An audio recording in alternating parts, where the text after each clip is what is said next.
दर्शकों, आज के विशेष कार्यक्रम में हम आपको एक अद्भुत सच्चाई से रूबरू करवाने जा रहे हैं। रामायण में एक प्रकरण आता है जब हनुमान जी सीता जी का पता करके लंका से सीता जी का कंगन लेके आते हैं तो उन्हें समुद्र के बीच में एक टापू दिखाई देता है। उस टापू पर हनुमान जी को एक ऋषि जी मिलते हैं। वो ऋषि कौन थे और उन ऋषि जी के साथ हनुमान जी की क्या वार्ता होती है, देखिए आज की इस विशेष 2D एनिमेशन वीडियो में। आज आपको हनुमान जी की एक अनसुनी कथा के बारे में बताते हैं। ये कहानी उस समय की है जब हनुमान जी लंका से सीता जी से कंगन लेकर वापस आ रहे थे। उनके वापस आते समय पूर्ण परमेश्वर ने उनके लिए एक लीला की। हनुमान जी को थकान और भूख प्यास सता रही थी। तभी उन्होंने देखा कि समुद्र के बीच एक टापू पर बहुत ही सुंदर बगीचा है और एक छोटा सा तालाब भी है। ये लीला ऋषि मुनींद्र रूप में विराजमान पूर्ण परमेश्वर ने की थी। हनुमान जी उस सुंदर बगीचे को देखकर सोचते हैं कि चलो स्नान भी कर लूंगा और कुछ देर आराम भी कर लूंगा। और फिर उसके बाद हनुमान जी उस बगीचे में उतर जाते हैं। हनुमान जी के पास एक कंगन था जो सीता माता ने उन्हें पहचान के लिए दिया था। उस कंगन को हनुमान जी तालाब के किनारे पर रखकर तालाब में स्नान करने के लिए उतर जाते हैं।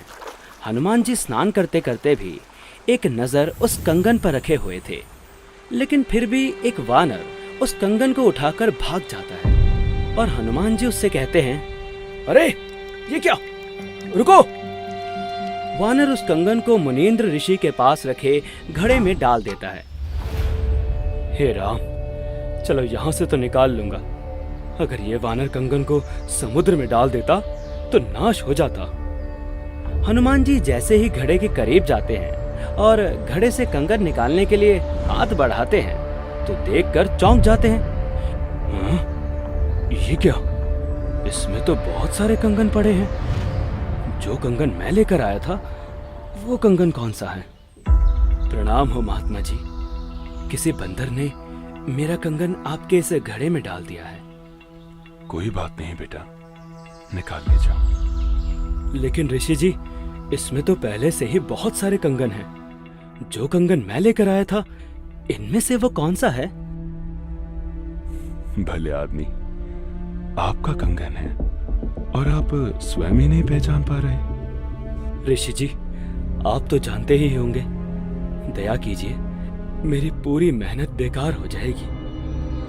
कैसी मेहनत बेटा? महात्मा जी, मैं हनुमान हूँ और लंका से सीता माता जी का पता लगा कर आया हूँ। कौन सी सीता माता का पता लगा कर आया हो? महात्मा जी, आप कौन सी दुनिया में रहते हो? भगवान रामचंद्र जी की पत्नी है सीता माता। लंका के राजा रावण ने उन्हें कैद कर रखा है। मैं उन्हें खोज कर आया हूँ। ये कंगन उन्हीं का है। उन्होंने मुझे ये निशानी के रूप में दिया था। बेटा, ये आपके रामचंद्र जी न जाने कितनी बार जन्म और मर चुके हैं। कितनी बार रावण सीता का अपहरण कर चुका है और ना जाने कितनी बार हनुमान कंगन लेकर आया है। ये सृष्टि कोई आज से नहीं चल रही है। न जाने कितनी ही बार ये घटना घट चुकी है। मुनींद्र जी की बातें हनुमान जी के समझ के बाहर हो रही थी। ऋषि जी, अभी तो मेरे पास इतना समय नहीं है जो आपकी बातें समझ सकूं। आप बस मुझे ये बता दीजिए कि जो कंगन मैं लाया था वो कौन सा है। रामचंद्र जी मेरा इंतजार कर रहे होंगे। तो बेटा जाओ और उठा लो आपका कंगन घड़े से। ऋषि जी, कंगन तो मैं उठा ही लूंगा, परंतु समस्या ये है कि जो कंगन मैं लाया था उसे पहचान नहीं पा रहा हूँ। इसलिए तो आपसे पूछ रहा हूँ कि इनमें से मेरा कंगन कौन सा है। बेटा, आप इनमें से कोई भी कंगन ले जाइए, सब एक ही जैसे हैं। ये वही कंगन है जो हर बार हनुमान लेकर आता है और ये वानर इस घड़े में डाल देता है। ऋषि जी, चलो आपकी मैं बात मान लेता हूँ कि ये सब कंगन हनुमान यानी मेरे ही द्वारा डाले गए हैं।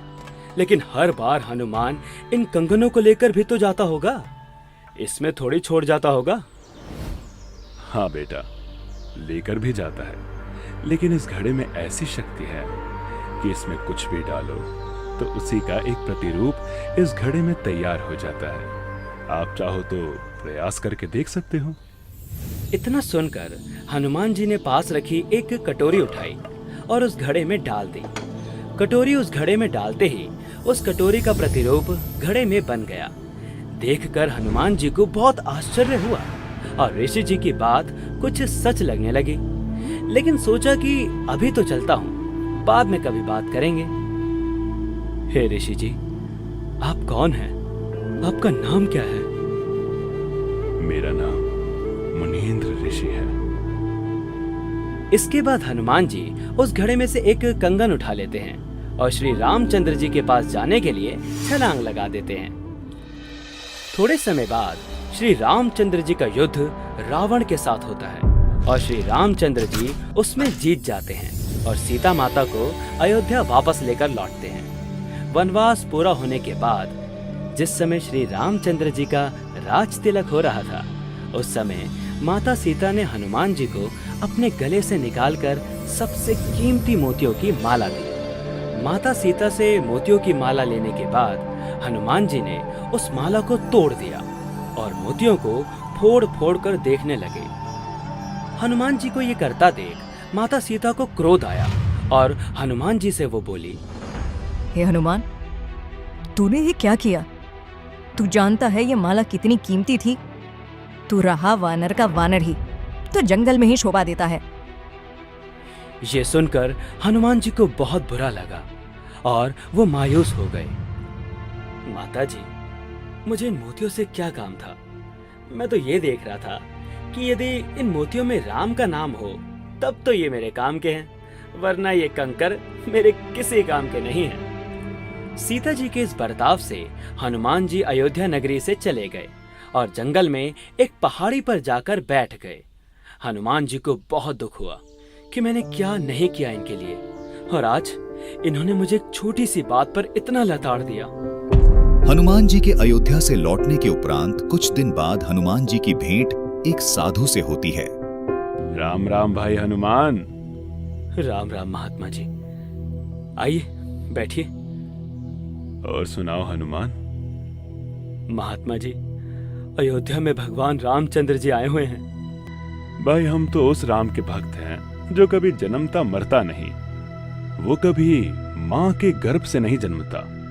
ये राम जी तो न जाने कितनी बार जन्म और मर चुके हैं। अच्छा, यही बातें मुझे एक मुनींद्र नाम के ऋषि जी भी कह रहे थे। जब मैं लंका से लौट रहा था तो वो मुझे एक सुंदर बगीचे में मिले थे। वो मैं ही था हनुमान, और तुम्हारे लिए ही यहाँ आया हूँ। क्षमा कीजिए भगवान, हम तो तुच्छ बुद्धि के जीव हैं। कृपया करके मुझे आपका संपूर्ण ज्ञान समझाइए और सत भक्ति प्रदान कीजिए। दर्शकों, आज की इस विशेष 2D एनिमेशन वीडियो में आपने देखा कि कबीर साहिब जी स्वयं मुनींद्र ऋषि जी के नाम से आए हुए थे। उन्होंने हनुमान जी को संपूर्ण ज्ञान से अवगत करवाया कि रामचंद्र जी पूर्ण परमात्मा नहीं है। देखिए इसी विषय में संत रामपाल जी महाराज जी के मंगल प्रवचन।